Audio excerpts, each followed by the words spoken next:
Friends, welcome back to my YouTube channel government job insiders. और आज हम डिस्कस करने वाले हैं हरियाणा स्टाफ सिलेक्शन कमीशन में मेल और फीमेल दोनों के लिए जो है जॉब की रिक्रूटमेंट का नोटिफिकेशन है जीडी कांस्टेबल की। तो जानेंगे पूरी जो नोटिफिकेशन है उसको अच्छे से, क्या स्टार्टिंग क्या एंडिंग डेट है, कैसे सिलेक्शन का क्राइटेरिया होगा, किसको फी पेमेंट करनी है किसको नहीं करनी है, और एग्जाम का पैटर्न कैसा रहेगा, सारी चीज़ों को डिटेल्ड में हम यहाँ पे अच्छे से समझेंगे। और जो लोग भी ये कैंडिडेट जो एस्पिरेंस ये फॉर्म फिल करते हैं, प्लीज़ आप लोग भी एक बार नोटिफिकेशन को गो थ्रू कर लिया कीजिए, क्योंकि फॉर्म फिलिंग में फिर आप गलतियां करते हो। तो इसलिए ये मेरी रिक्वेस्ट है कि जब भी आप फॉर्म फिल करें, सारी एलिजिबिलिटी को आप एक बार अच्छे से चेक कर लें। तो ये Haryana staff selection commission Panchkula की तरफ से डेट ऑफ पब्लिकेशन ये 16 अगस्त को रिलीज हुआ था। 10th ये डेट ऑफ पब्लिशिंग ये पब्लिश हुआ था। ऑनलाइन एप्लीकेशन आपकी 10th ऑफ सितंबर से स्टार्ट हो चुकी है। लास्ट डेट जो है वो 24th ऑफ सितंबर है, रात के 12 बजे तक। फी की बात करें तो no fee is required to deposit any candidate for applying against any post. तो किसी भी कैंडिडेट को जो है वो फीस पे नहीं करनी है। यहाँ पे बात करते हैं, ऑनलाइन एप्लीकेशन है, इनवाइटेड है, डायरेक्ट रिक्रूटमेंट है। 5600 post of police department from the common eligibility test of group C qualified candidate against advertisement number this. तो डिटेल्ड है पोस्ट देख लेते हैं। ये नंबर 1 है, 4000 पोस्ट है मेल कांस्टेबल की जनरल ड्यूटी, 600 पोस्ट है फॉर फीमेल की कांस्टेबल की general duty, and 1000 post of male constable Indian reserve battalions. बात करते हैं क्या क्वालिफिकेशन है, तो कैंडिडेट के पास 10+2 होना चाहिए, मैट्रिक्स में हिंदी या फिर संस्कृत एक सब्जेक्ट इंडिविजुअल होना चाहिए। No extra weightage will be given to the candidates for higher education. ये 10+2 की जॉब है, तो अगर आपके पास हायर स्टडीज भी हैं तो उसका कोई भी यहाँ पे एक्स्ट्रा वेटेज आपको नहीं मिलेगा। पे स्केल की बात करें तो सीरियल नंबर 1 to 3 को 21,000 से लेके 700, लेवल 3। एज की अगर बात करें तो 18 to 25 ईयर्स होना चाहिए on the first day of the month which applications are invited for the recruitment of the constable. 1 सितंबर 2024 तक आपकी एज जो है वो 25 के अंडर ही होनी चाहिए। इससे अगर एक्स्ट्रा होगी तो आप एलिजिबल नहीं होंगे इसके लिए। ये कुछ डेट जो है नोट जो एक्स सर्विसमैन है उनको जो है यहाँ पे रिजर्वेशन दिया गया है। क्राइटेरिया क्या होगा, आपको टेस्ट क्वालिफाई करना पड़ेगा। Haryana staff selection commission invite adequate number of candidates on the basis of merit obtained by them in common eligibility test, the physical measurement test, and then physical screening test, both of which shall be of the qualifying in nature. Haryana Staff Selection Commission may do in such number of batches it seems necessary to shortlist qualified candidate equal to the 4 times। ठीक है, यहाँ पे जो है सबसे पहले जो है आपको यहाँ पे कैंडिडेट को सिलेक्ट किया जाएगा, उनके कितने मार्क्स हैं कॉमन एलिजिबिलिटी टेस्ट में फॉर फिजिकल के लिए और फिजिकल स्क्रीनिंग टेस्ट के लिए, जो कि क्वालिफाइंग इन नेचर होंगे। Fine. Physical measurement test, candidate can undergo the physical measurement test as per the prescribe. यहाँ पे जो फिजिकल की जो रिक्वायरमेंट होगी, to make the entire process of the physical measurement test tamper proof fair and impartial, standard digital measurements यहाँ पे आपको देने पड़ेंगे। यहाँ पे फिजिकल जो है फिजिकल मेजरमेंट डिजिटल तरीके से होगा। Result test shall be prepared by the Haryana staff selection commission, shall be displayed on its official website. Candidates who fail to meet the standards for physical measurement test shall stand eliminated हो जाएंगे for further के लिए।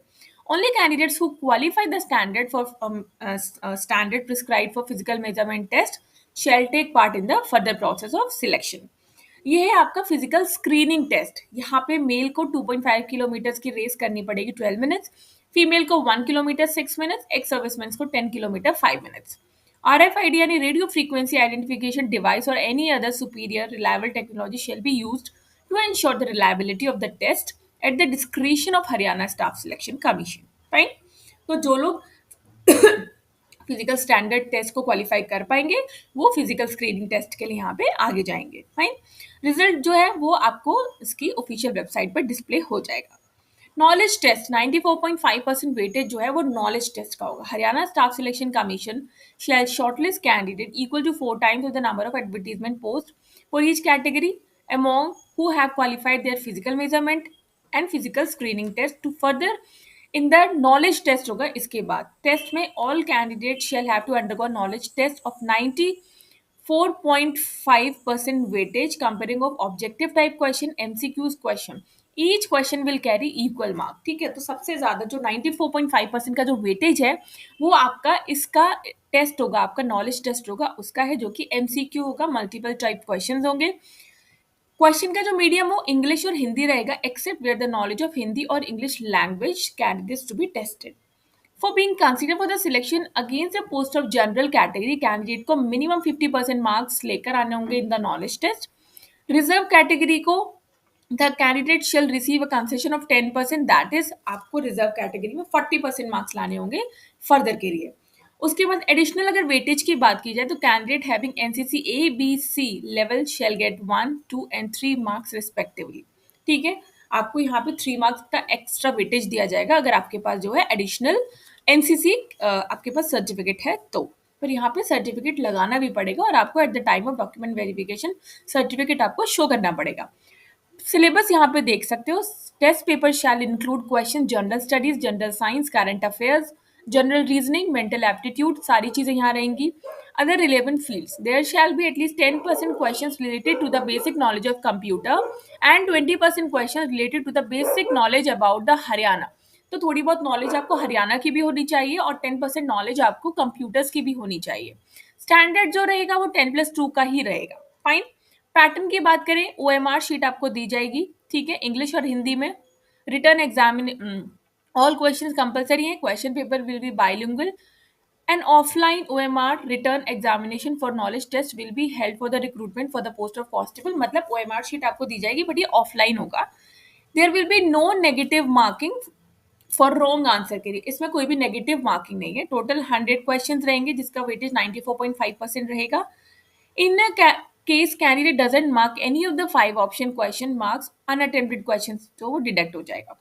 Candidate has to fill one option compulsory out of 5 options. Extra 5 minutes will be given to mark the fifth option. If a candidate does not know the answer, total time allowed for the paper will be 100 plus 5 यानी कि 105 minutes including 5 minutes extra दिए जाएंगे।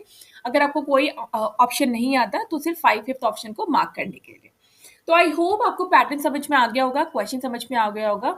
Fine, सारी चीजें, pattern कैसा रहेगा, OMR sheet रहेगी, offline exam होगा, नेगेटिव मार्किंग नहीं होगी। एनसीसी अगर सर्टिफिकेट है तो आपको एक्स्ट्रा 3 मार्क्स यहाँ पे मिल जाएंगे। क्वेश्चन पेपर इंग्लिश और हिंदी में ही होगा, एक्सेप्ट जो लैंग्वेज का जो पेपर है वो उस लैंग्वेज में ही होगा। कितने परसेंट मार्क्स आपको लेकर आने, 94.5% का वेटेज है, नॉलेज टेस्ट का आपको वो स्कोर करने हैं, ठीक है इसमें। और बात करें जनरल को 50% मार्क्स लेकर आने होंगे फर्दर के लिए, और जो आपके रिजर्व कैटेगरी है उनको 40% मार्क्स लेकर आने होंगे। ठीक है, पैटर्न हमने समझ लिया। ये कुछ रिजर्वेशन है, जो जिन कैटेगरीज को रिजर्वेशन मिलता है ये उनके बारे में बात की गई है। एक्स सर्विसमैन हो गए, आपके विडोज हो गए, या डिसेबल्ड हो गए, person with benchmark disability, EWS, ESM, जितने भी हैं वो सारी चीजें यहाँ पे आपको लगानी होंगी। सबसे पहले अप्लाई कैसे करना है, तो आपको इनकी ऑफिशियल वेबसाइट पे जाना है। Please read the advertisement instructions carefully, आपको सारे इंस्ट्रक्शंस को केयरफुली पढ़ना है।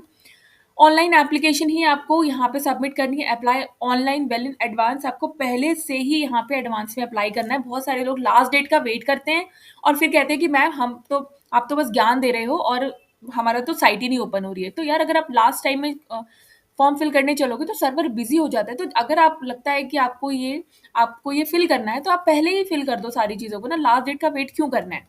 Fine. Candidate may edit his और an application form till the last date of submission, that is closing date. After closing date कुछ भी करेक्शन नहीं किया जाएगा।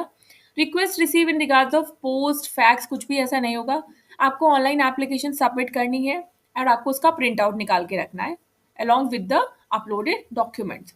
Hard copy of the application form along with all the uploaded document must be brought at the time when we called for Haryana staff selection. जब आपको वहाँ बुलाया जाएगा तो आपको उस रजिस्ट्रेशन की copy and with the documents आपको वहाँ पे लेकर जाना है। Documents which have not been uploaded shall not be entered in. जो डॉक्यूमेंट आप अपलोड करोगे साइट पे वही सारे डॉक्यूमेंट आपको लेकर जाने हैं, क्योंकि उनको ही वहाँ पे चेक किया जाएगा। HSSC में ask an additional proper in support of already submit, वो आपसे कुछ एडिशनल डॉक्यूमेंट मांग सकते हैं। फाइन। नो ऑफलाइन एप्लीकेशन, और कुछ भी ऑफलाइन एक्सेप्टेड नहीं किया जाएगा। कैंडिडेट जो फुलफिल नहीं करते हैं क्वालिफिकेशंस और एलिजिबिलिटी को, देयर एप्लीकेशन रिजेक्ट हो जाएगी। All the certificate document related to the educational and experience will be determined with last date fixed to apply online. Fine. Commission does not carry out physical scrutiny of the documents at the time of submission. तो ये है सारी चीज़ें और important notice ये है कि candidates are informed that information pertaining to candidate such as name, father's name, date of birth, category, qualification, obtained academic marks, passing year shall be fetched from the data submitted by the candidate at the time of registration himself. For CET application for one time, आपको one time registration यहाँ पे करना होगा, सारी details को यहाँ पे fill करना होगा. The candidate can add qualification in addition to the qualification already provided in CET common exam, ये जो है CET application form. No request for change, कुछ भी चेंज नहीं होगा बाद में. Documents to be uploaded at the with additional form, ठीक है. Scan copy of essential academic qualification यानी कि 10th की, जिसमें आपका डेट ऑफ बर्थ हो. Scan copy of SC, BCA, BCB, EWS certificate of for family members of ESM and children, grand children of father. Scan copy of certificate supporting claim reservation है तो आपको वहाँ पे वो चाहिए. स्कैंड फोटोग्राफ, सिग्नेचर चाहिए. Scan copy of all the document that showing higher qualification, experience etcetera as per the criteria. Haryana bonafide resident certificate अगर applicable है. ईडब्ल्यूएस का सर्टिफिकेट, डिस्चार्ज सर्टिफिकेट और बुक फॉर आर्म फोर्सेस के लिए. Eligibility certificate for family members of ESM के लिए. Eligibility या disability certificate, certificate for children और grand children of freedom fighters. तो ये सारे डॉक्यूमेंट्स आपको चाहिए होंगे जब आप फॉर्म फिल करोगे. ये मैंडेटरी है यहाँ पे. Documents to be uploaded with application form. जब आप एप्लीकेशन फॉर्म फिल करोगे तो ये जितनी भी चीज़ें अगर आप एलिजिबल हो तो आपको ये सर्टिफिकेट्स वहाँ पे अपलोड करने पड़ेंगे. फाइन. सो आई होप जो सारी चीज़ें हैं आपको समझ में आ गई होंगी. Result, the names of the successful candidate those who qualified knowledgeable test in the order of merit on aggregate marks achieve by the candidate. Knowledge test plus additional weightage shall be arrange by the Haryana staff selection commission. ठीक है. Result उनकी जो है final, उनकी जो website है उस पर अपलोड कर दिया जाएगा. और लाइकली कॉज ऑफ रिजेक्शन, आपका रिजेक्शन किस वजह से हो सकता है वो भी मैं बता देती हूँ. अगर आप एक से ज़्यादा फॉर्म फिल करते हो तो रिजेक्ट हो सकते हो.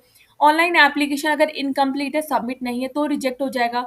हिंदी और संस्कृत की संस्कृत सब्जेक्ट नहीं था मैट्रिक्स में तो भी आप रिजेक्ट हो जाओगे.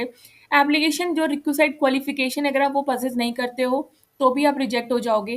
कैंडिडेट अंडर को या अंडर एज हो या फिर ओवर एज हो डेट ऑफ कट ऑफ और क्लोजिंग डेट पे.